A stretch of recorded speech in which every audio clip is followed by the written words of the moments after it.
প্ৰশাসনক আমি বাৰে বাৰে সুধিছোঁ, তেওঁ কি হ'ব কি নহ'ব ক'লে লৈ গৈছে, এতিয়ালৈকে আমাক একো জানিবলৈ দিয়া নাই। আমি এটা কথা বিল আছিদিনৰ তৰফৰ পৰা স্পষ্টকৈ আপোনালোকৰ আগত জনাই দিব বিচাৰিছোঁ যে আজি যদি ভিতৰত যদি মুক্তি নিদিয়ে, অহা কালিলৈ ডিব্ৰুগড় জিলাৰ লগতে সমগ্ৰ অসম আমি বন্ধৰ দৰে কাৰ্যসূচী ল'বলৈ বাধ্য হ'ম।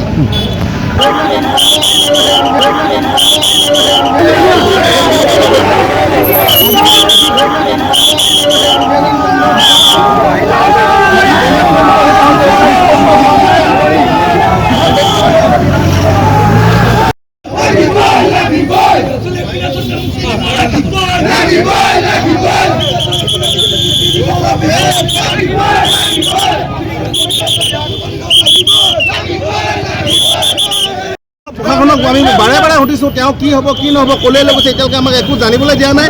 আমি এটা কথা বিল আছিদিনৰ তৰফৰ পৰা স্পষ্টকৈ আপোনালোকৰ আগত জনাই দিব বিচাৰিছোঁ যে আজি যদি ভিতৰত যদি মুক্তি নিদিয়ে, অহা কালিলৈ ডিব্ৰুগড় জিলাৰ লগতে সমগ্ৰ অসম আমি বন্ধৰ দৰে কাৰ্যসূচী ল'বলৈ বাধ্য হ'ম।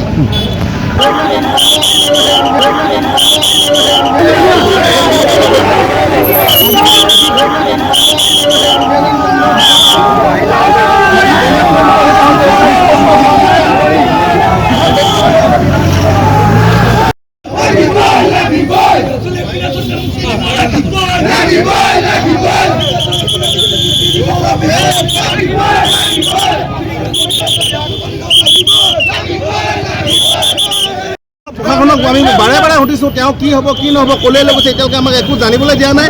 আমি এটা কথা বিল আছিদিনৰ তৰফৰ পৰা স্পষ্টকৈ আপোনালোকৰ আগত জনাই দিব বিচাৰিছোঁ যে আজি যদি ভিতৰত যদি মুক্তি নিদিয়ে, অহা কালিলৈ ডিব্ৰুগড় জিলাৰ লগতে সমগ্ৰ অসম আমি বন্ধৰ দৰে কাৰ্যসূচী ল'বলৈ বাধ্য হ'ম।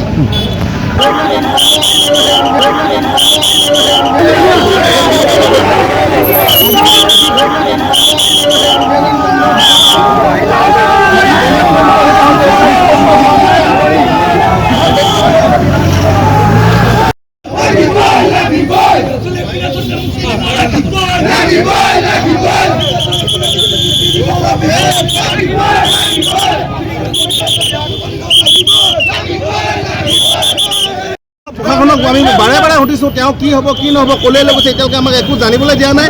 আমি এটা কথা বিল আছিদিনৰ তৰফৰ পৰা স্পষ্টকৈ আপোনালোকৰ আগত জনাই দিব বিচাৰিছোঁ যে আজি যদি ভিতৰত যদি মুক্তি নিদিয়ে, অহা কালিলৈ ডিব্ৰুগড় জিলাৰ লগতে সমগ্ৰ অসম আমি বন্ধৰ দৰে কাৰ্যসূচী ল'বলৈ বাধ্য হ'ম।